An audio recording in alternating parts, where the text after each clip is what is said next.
Ladies and gentlemen, good day and welcome to the Q2 and H1 FY25 earnings conference call of Patel Engineering Limited, hosted by Ashika Institutional Equities. As a reminder, all participant lines will be in listen-only mode, and there will be an opportunity for you to ask questions after the presentation concludes. Should you need assistance during the conference call, please signal an operator by pressing star, then 0 on your touchtone phone. Please note that this conference is being recorded. I now hand the conference over to Dheeraj Ram from Ashika Institutional Equities. Thank you, and over to you, sir. Thank you. Good evening, ladies and gentlemen. Ashika Institutional Equities welcomes you all for Q2H1 FY25 earnings conference call for Patel Engineering Limited. This is Dheeraj Ram speaking. Today from the management team, we have with us Ms. Kavita Shirvaikar, Managing Director, and Mr. Rahul Agarwal, Chief Officer. Now, without any further delay, I hand the call over to Ms. Kavita Shirvaikar, Managing Director, for her opening remarks, post which we'll open the floor for a Q&A session. Thank you, and over to you, ma'am. Thank you, Dheeraj, and good evening, everyone. Welcome to the Q2FY25 earnings call of Patel Engineering Limited. We have shared a presentation summarizing our performance for Q2 and H1 FY25 along with the results on the stock exchange for your reference. Let me tell you, this quarter has been challenging for us. We began the period with the unfortunate loss of our late CMD, Mr. Rupen Patel. Despite these challenges, and even with it being a monsoon quarter, we have been able to achieve a revenue growth of around 15% in the quarter as compared to last year. Our profit saw an impressive increase of over 150%, rising to 81 crore, up from 32 crore in the same period last year.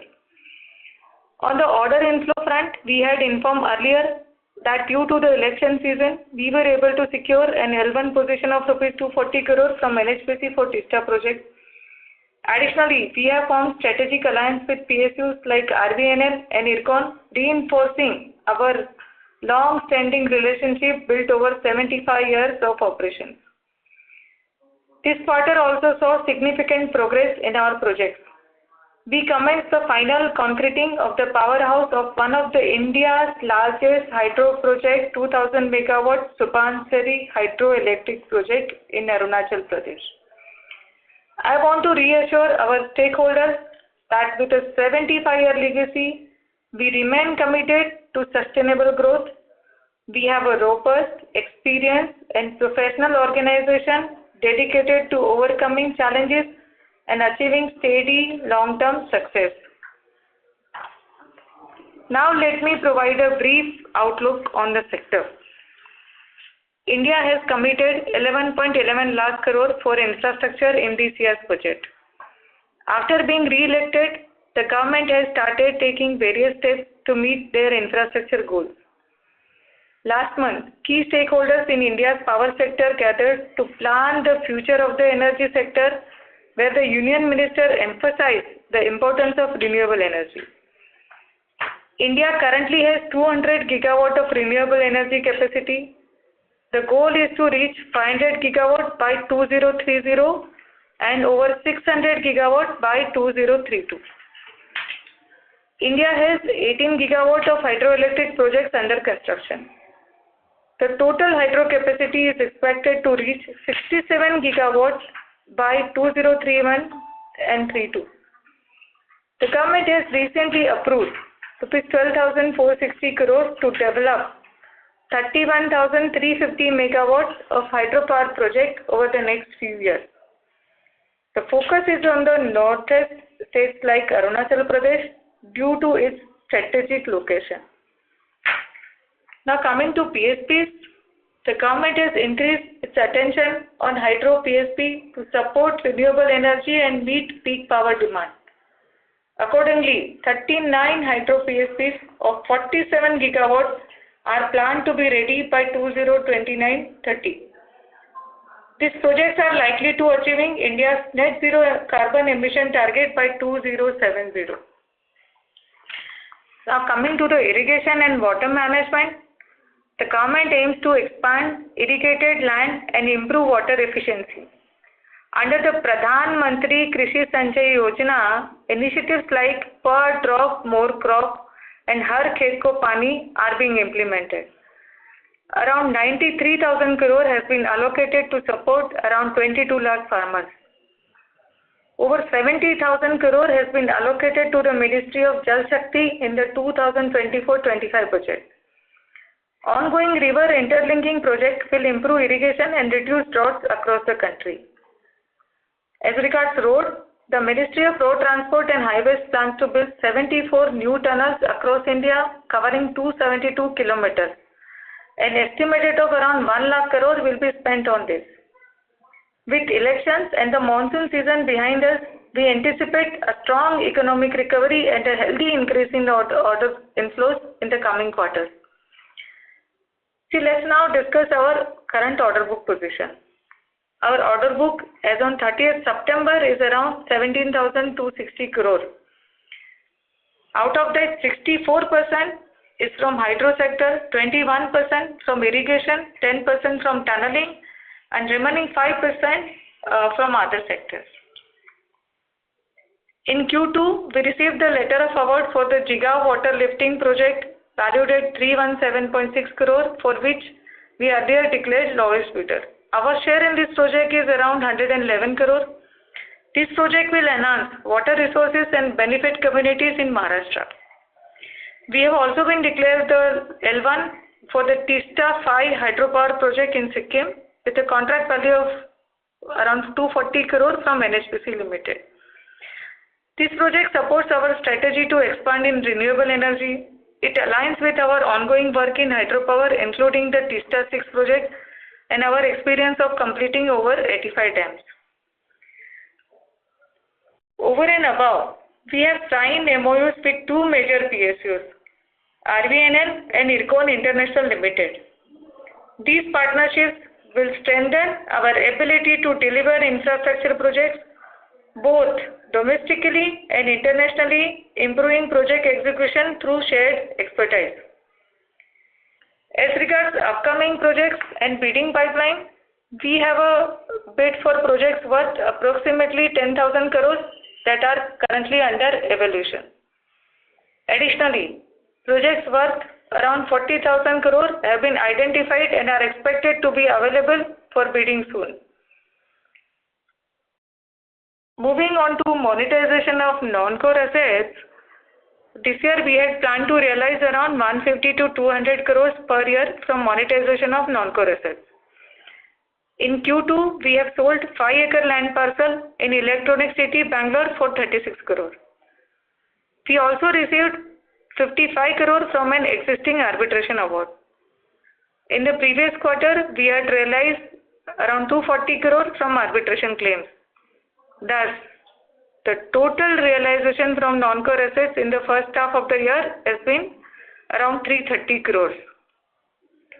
Additionally, after September quarter, we also realized 100 crores from the sale of our stake in Welspun Michigan Engineers Private Limited. So overall, we remain committed to growing this company steadily in its core business, guided by strong values and commitment to creating value for all stakeholders, including our 4,500 employees. Through effective execution, consistent order inflows, and efficient fund management, we aim to build a sustainable future for Patel Engineering Limited. That was a small brief from my side. I will now invite Rahul to walk you through the financial performance of the company. Thank you, Kavita. Good morning and welcome to all. I will now take you through the company's financial performance for Q2 and H1 FY25. Revenue on a consolidated basis has gone up by around 14.98% to 1174 crores, driven by strong project execution. Operating EBITDA is 162 crores, which is an increase of 15.8% year on year, and it stands at EBITDA margin stands at 13.81%.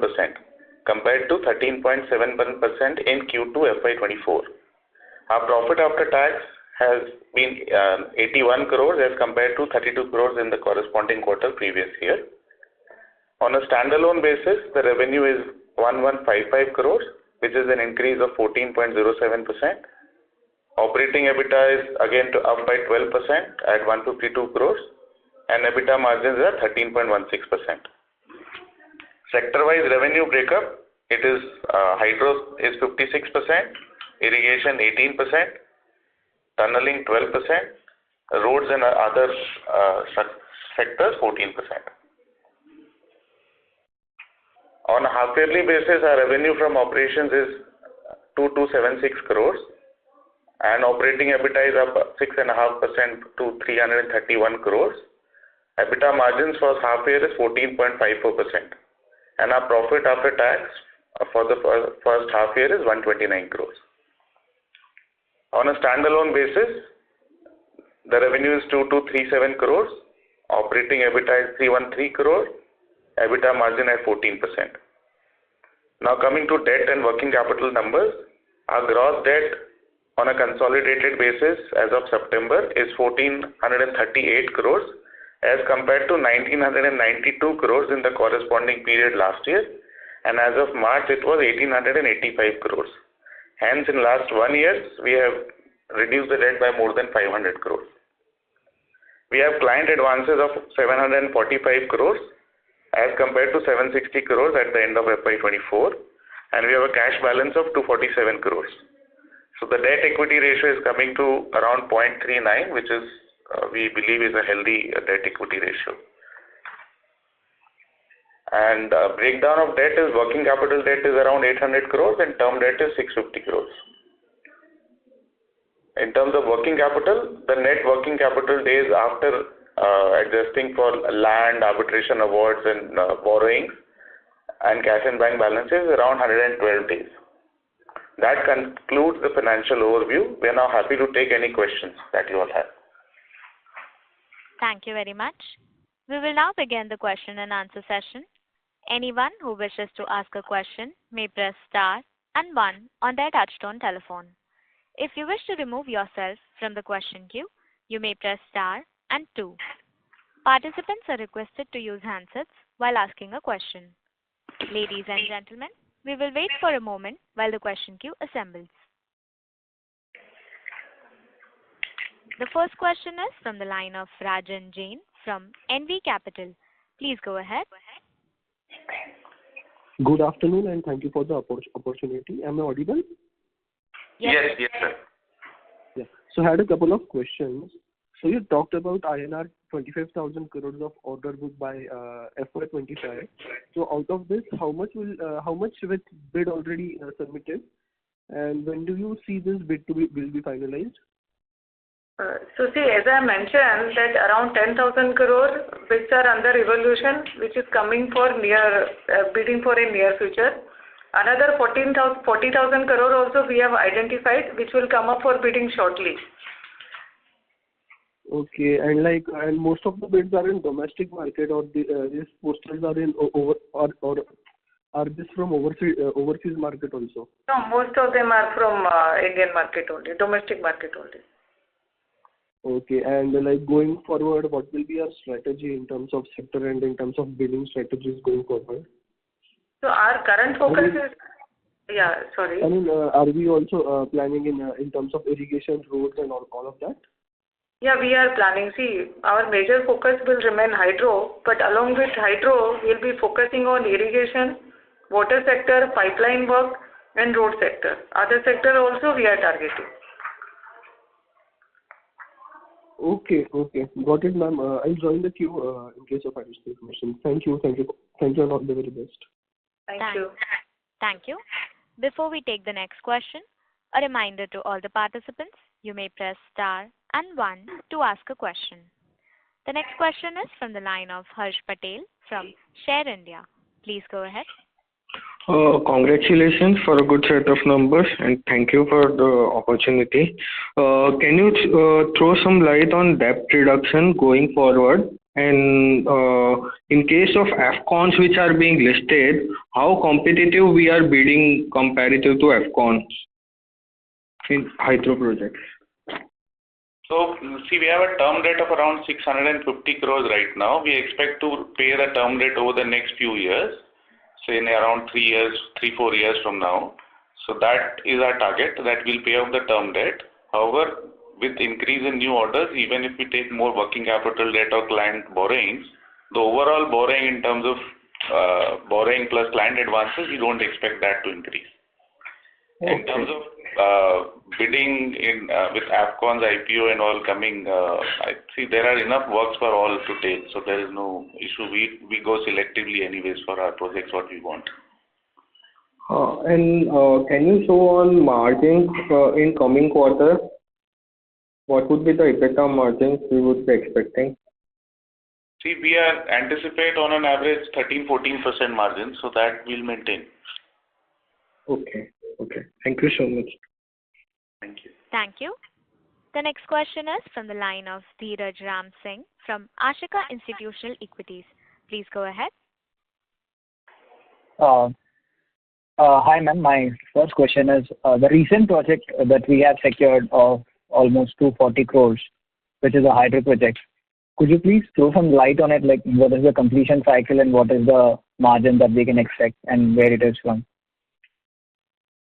So it is a small project. It is nearby for our existing project, 240 crores to be completed in almost 2 years' time. And the margins are similar what we get in hydro. So we expect on an average same 14-15% margins to be maintained. We have a strategic advantage because it's nearby. We are already executing one project in that area. Okay, got it. So if you can provide the segment-wise with the margin breakup, is it possible? See, segment-wise EBITDA, what we see is our average margin is around 14, where hydro gives us around 100-200 basis points higher, and the other segments are around 200 basis points lower, and hydro being more than 50%, so average comes at 14%. Understood. And okay, got it. So one last question is, we have recently formed the MOU with Rail Vikas Nigam and Aircon International. So is it to venture into a railway infrastructure division, or what kind of opportunities can we see going forward? See, it is mainly to do an alliance or tie-up for large projects. So there are various large projects expected to come up. So we can do strategic alliance and go for bidding together with a Navratna company bidding with us. So the likelihood of getting projects and all may increase. Got it, sir. So, any guidance on the closing order book for FY25? Right now, we can only say that from 1 year from now, we are looking at around 10-12,000 crore order inflow.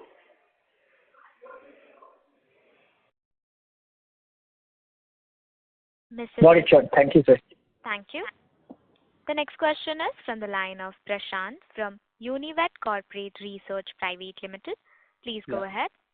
Good evening, ma'am. And just a bookkeeping question. What were the arbitration claim amount as of 30th September? Total arbitration claim on your side, from your side. So we have arbitration claim and arbitration awards cumulative of around 3,500, 3,400 crores. 3,500 crores. As on 30th September. September, correct. Yeah. And on 31st March, how much was the amount? So we had almost 4,000 crores, but we got some money and we have done some settlements under Vivad Se Vishwas. So right now it is 3,400, 500. Okay, 3,500. And in this quarter, how much arbitration? I missed the point in the opening remark. How much arbitration money you got from the government? 55 crores we have got from arbitration awards. 55 crores, okay. And what do you expect? How much money you should expect by in this fiscal? Or see, this fiscal we cannot put an exact number. What we are looking at is maybe next 6 months, 1 year, we get around 100, 150 crores more. 100, 150 crores. Okay. And the second question is on the Subansiri project. The second question is on the Subansiri project. You have started the final completion. So what timeline you expect your powerhouse to get over? Hello? Yes, sir. The Hello? management is there. Yeah. Hello? Should I repeat my question? Yes, sir. On Subansiri hydroelectric project, you have started the completion. Sorry to interrupt you, sir. The management line has been disconnected. I'll wait for a second. I'll reconnect them. Yeah, you please let me.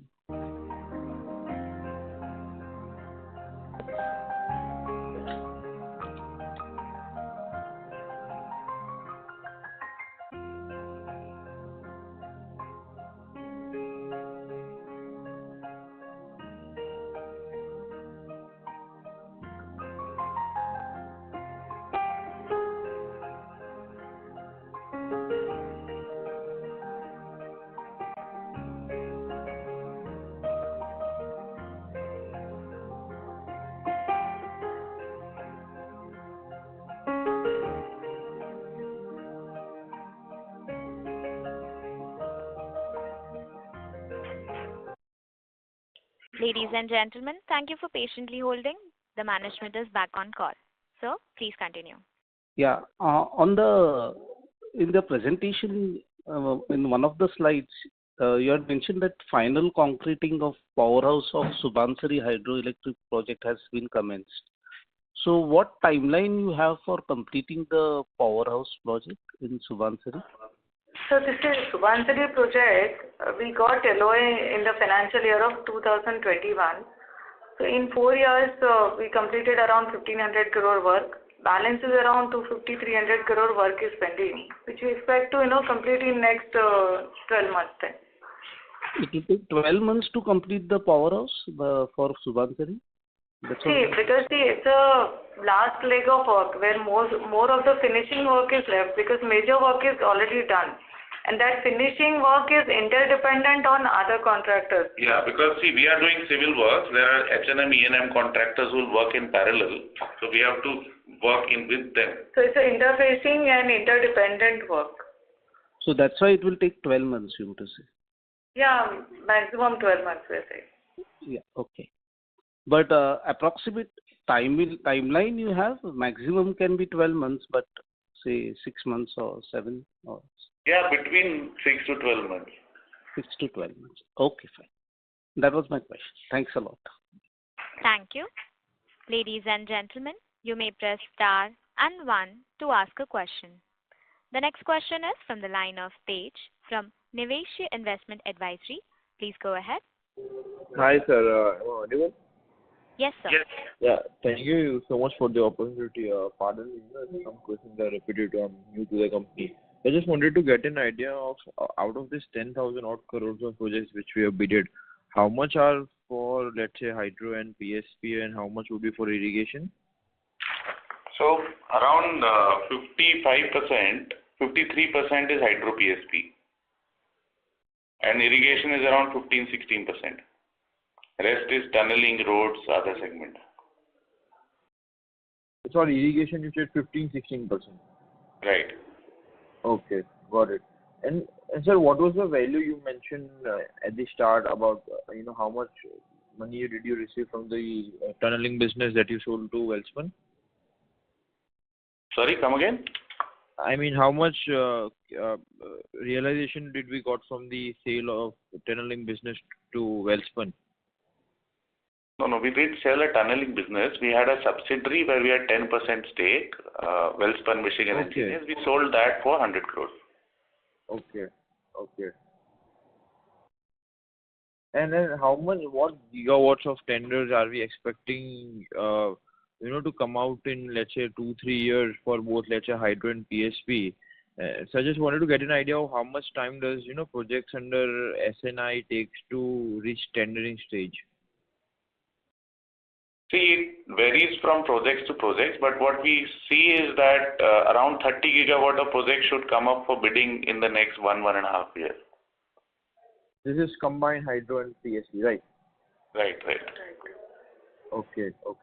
And I just wanted to understand, why is our working capital so stretched? I mean, if I see our debtor days are about, 50, 60 days, and then I think, I don't know a lot of money is stuck up in inventory. So if you just give a clarity on, why why the working capital for us is so stretched. Is it because of projects getting delayed, or, I'm just trying to understand why our inventory is always so high, and why we are relying on borrowings too much because our payments not coming on time, or is it something like that? See, I'll tell you, inventory is component of two, three things. One is there is a stock of land parcels also, around 350 odd crores is stock of land. So as I mentioned earlier, so our net working capital days is around 115 days if I remove the average normal working capital. That excludes some arbitration claims which are expected, money realizable through arbitration claims which are continuing in inventory. Plus there are the stock of land is there. So if you exclude that, then my normal working capital is around between 3 to 4 months only, so which is normal. Now only thing is our nature of business is such that the initial mobilization expenses what is incurred in the first year, that is realized over the project life cycle of 4-5 years. On percentage completion basis, that continues in inventory as work in progress. So the overall number looks high, but my overall working capital cycle, if I exclude this arbitration claims, is around 115 days. Okay. Got it. And do tenders come in? Since you said into the previous answer that you have to work in combined with the HEP developers and the electromechanical work developers. So there is a whole complete package of tender, or the tender comes in, let's say civil part is different and then HE hydromechanical is separate. Normally it is civil. We take the civil part. The HEP and the electromechanical work goes to other contractors. Okay. Got it. So you basically, kind of subcontract them the electromechanical and hydromechanical work. No. Actually, the client only is now giving it as separate contract. So it depends. If it is EPC, then we subcontract, or else client gives separately to them. Got it. And what I've observed is, especially in the hydromechanical, hydro projects, there's been delay of about 3 to 4 years, and for some projects it's been like more than 5 years. And so what gives us confidence that say that projects, the tenders which are coming out, whose normal execution would be about, let's say, 4 to 5 years, won't exceed their normal timelines and, would be completed on time, because there has always been issue of getting environmental clearances and, a kind of a bit backlash because of the probably because of the delays from the government side. So what gives us confidence that all these issues are resolved and probably now projects on which we'll be getting from now on would be probably completed on time? So I'll tell you a very good question. In earlier, what used to happen, why the project used to get delayed? There were two reasons. One is land acquisition, and as you rightly mentioned, second is environment clearance. Now let me tell you, I gave you the example of Subansari that in 4 years we completed 1,500 crore of work and project is almost under completion. So now going forward, whatever projects are coming, thanks to the government initiatives and various measures taken by the government, whatever projects is LOA getting issued, they are ensuring that 90% land acquisition is completed, environment clearance is in place, and the kind of monitoring also from PMO office, like large projects, it has been monitored from PMO office directly, and like we executing Kiru, Kwar, large projects in J&K, so we are witnessing that. So going forward, we see these kind of delay will not happen, and projects our execution will be more or less on time. So we are confident about that. Okay, great. And is there something like, for example, I just want to try to understand, is it something like, let's say you are probably, let's say 20% of the work is left, but right, is it something like majority of the revenues are booked when, let's say, 20% of the work is left? Are majority of the revenue booked towards the end of the projects, or is it equally distributed as and when you complete those projects? It's based on percentage completion. Whatever work we complete, we book accordingly. Okay, got it. No, so I'm just trying to understand, is majority of the work done in last few years? Let's say the project of 4 years. Is majority of the work done in the last 2 years, or it's probably, I mean, equally distributed? I was just trying to understand that. No, normally cycle, see how it happens whenever hydro project for 6 to 9 months goes for mobilization. Revenue starts coming from the second year, third and fourth is the peak year. And the fifth year is again completion work, which is finishing work, which takes a little bit on the downside. So third and fourth year is the peak year normally in 5-year cycle. Thank you. The next question is from the line of Chirag from White Pine Investment Management Private Limited. Please go ahead. Yeah, hi. So, sir, two, three questions, Kavita and Rahul. First, in the presentation, I see your capex as a percentage of operating cash flow. It used to be upwards of 34-35%, and when I look at the numbers also in the past, it was very high, and suddenly it is only at 4%. So, can you explain that why it was high at 30% plus for 3-4 years, and why it is low, and how to look at going ahead? And what drives this number? On an average, every year it is between 100 to 150 crores only. This year, because the order inflow for the first 6 months was low, so the capex has also been low. And going forward, as and when the projects will start coming in, the capex will happen. So why do you need to continue to have this kind of capex? Because, and I presume you include capital advance in this? Yes. Capex is done mostly through client advances only. Okay, so it is not more about fixed assets, it's more about advances. Correct. No, I'm trying to understand this nature of capex, because ideally the capex number should be going down. Why it should be static at 30%? It becomes a variable cost business, then it's not a capex. No, from that perspective I'm asking. No. See, for us, capex is plant and machinery, what is required for the new projects. So because we run multiple projects, so as and when new projects come in, there are some equipments which we shift. Yeah. Equipments which we shift from the existing project if it is free, and there are some equipments which we have to buy new ones. So on an average, if I see an order inflow of 5,000 crores, per year, and if the capex is 100-150 crores, it's only 2-3%. Yeah, actually, it's a 5% maximum. Maximum 5% of the order inflow. So because you have to look it from the order inflow side. No, but if your revenue is not really growing at that pace, then it should not be so high. Okay, we'll take it offline. So that's one part. So you are saying that if the next year when the order inflow happens, so basically of the order inflow that you book, 3% should be assumed as this capital in nature. Yeah, that is what is. Because see, our overall requirement is higher, but then we use certain own equipment, certain equipments on lease. So capex requirement will be on that range. Okay. And second is, any thought process internally on expanding the scope of work, like electromechanical thing in the hydro you don't do. Now I know it's small and specialized thing, but similarly there will be other areas which you were not doing earlier, and any thought process on expanding the scope of work from what you're doing today? So based on the opportunity available, we may think about it. As of now, we are focusing on our core area. Because all this also require capability building. We need to be approved to those works, right? Technical qualification. Right, Chiragji, parallelly we are working on the same. So as I said, immediate right now we are focusing on core sector, and parallelly we are working on developing that strength in other areas. Okay. And lastly, I see your credit rating has improved now further to A-. So how will it help, and has the benefit already started flowing in this quarter, or the lower interest cost benefit will come in the subsequent quarter? So if you can just highlight that, it would be helpful. So we have already highlighted to our lenders, and even though in the recent past some interest rates were increased, the bank rates, but our rates have not gone up, and we expect the rates to start coming down. We are following up with the banks for that.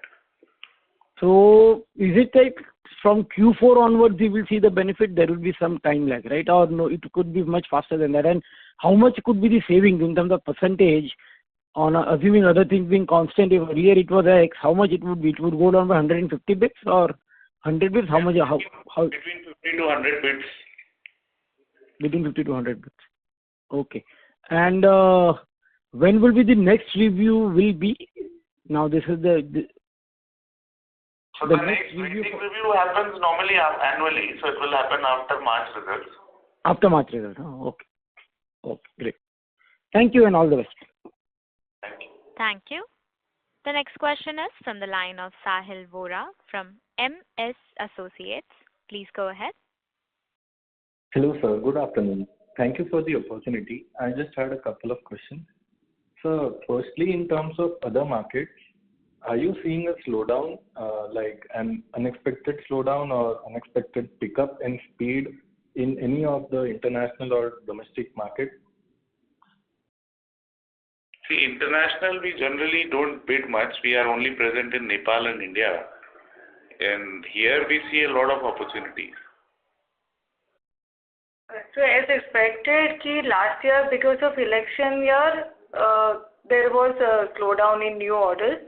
But now from Q3 onwards, now we see a lot of projects are coming for bidding, which we have already identified and started working on the same. Okay. And do you think that there are some key geographies that we would be able to secure orders in the next 1 or 2 years? So what we are targeting, like hydro, because of strategic location, Arunachal, lot of hydro projects are coming. Nepal, lot of hydro projects are coming. So we are focusing J&K, Himachal, Arunachal and Nepal, where we already have a presence as regards hydro. As regards irrigation, which is most of the state work, so we are focusing on Madhya Pradesh and Maharashtra. Got it. My second question would be on the different segments that we operate in. Is there any segment that we are focusing on heavily or we would like to focus on in terms of what the market is giving us indications in the order? See, more or less, we want to remain in our core areas. Like PSP also, a lot of opportunities are coming up, where a lot of private players are also there. So we will selectively take that kind of projects also. So more or less, within our sector, whatever opportunity comes first, we are targeting that. Understood. Okay, that's it from my end, and good luck and all the best. Thanks. Thank you. Before we take the next question, a reminder to all the participants, you may press star and 1 to ask a question. The next follow-up question is from the line of Dheeraj Ram Singh from Ashika Institutional Equities. Please go ahead. So my first question is, what kind of opportunities that you see under river interlinking, especially for Cane and 2 or 3 more? So we'll be bidding for projects. Yeah, it is on our list actually. So has the bids open for this river interlinking projects or they are about to? They are about to. So like some of them already started and some of them is under evaluation and which will come up for bidding in near future. Okay. And considering the amount of opportunities in this, so what is the kind of market size that you like to quote in this, or what is the kind of opportunities that you quote in this?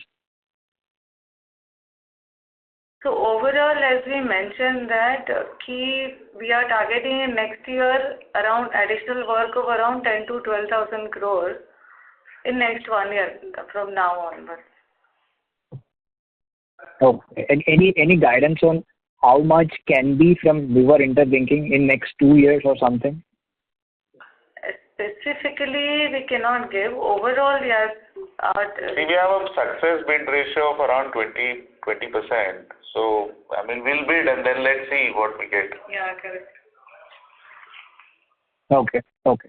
And sir, my next question is, what is the percentage of this hydromechanical component in a particular dam? So if a dam is of 100%, then what percentage of cost is hydromechanical components?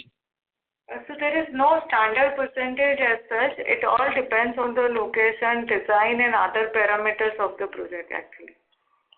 But generally, civil is more than 70%. Yeah, 70 to 80% you can say. Okay, got it. So is it fair to assume that hydromechanical can be around 10 to 15% then, taking out the engineering and design part? You can say it ranges from 10 to 30%. Yeah, hydromechanical, electromechanical. Yeah. Both put together. Okay, got it. So my last question is, what is the amount of client retention money that we can expect in H2FY25? Like, if 15% is the client retention money in a particular project, are we delivering any particular project in H2 so that we can get the client retention money back? The client retention is generally 5%, and we keep on trying to realize monies against bank guarantees as and when cash flow is required for the project. Okay. So just wanted to know if any of our projects which are up for completion and will be yet to be delivered in H2.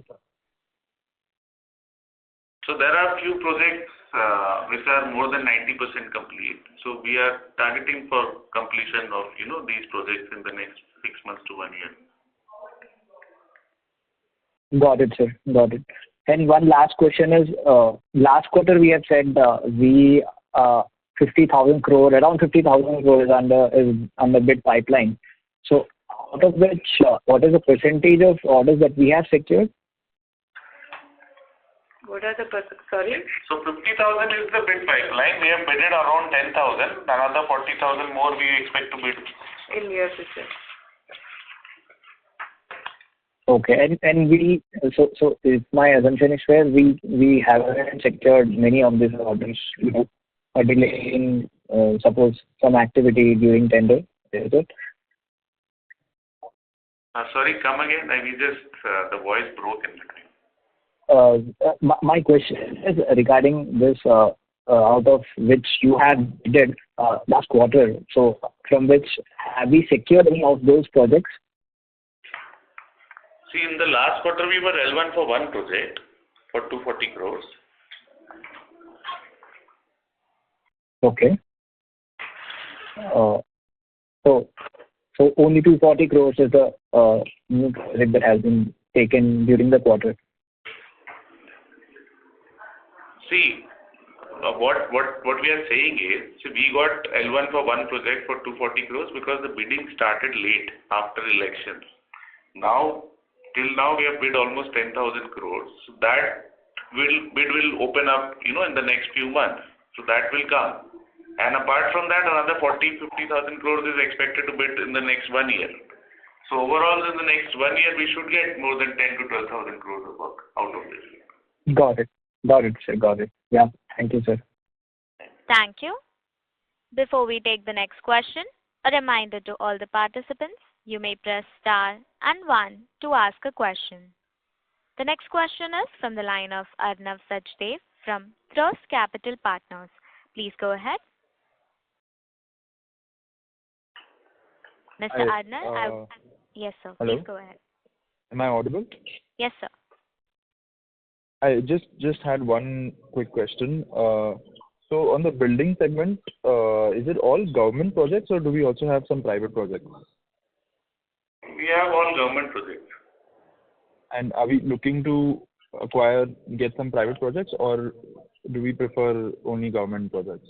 So in private projects, pump storage projects, we'll look into for private also. Okay.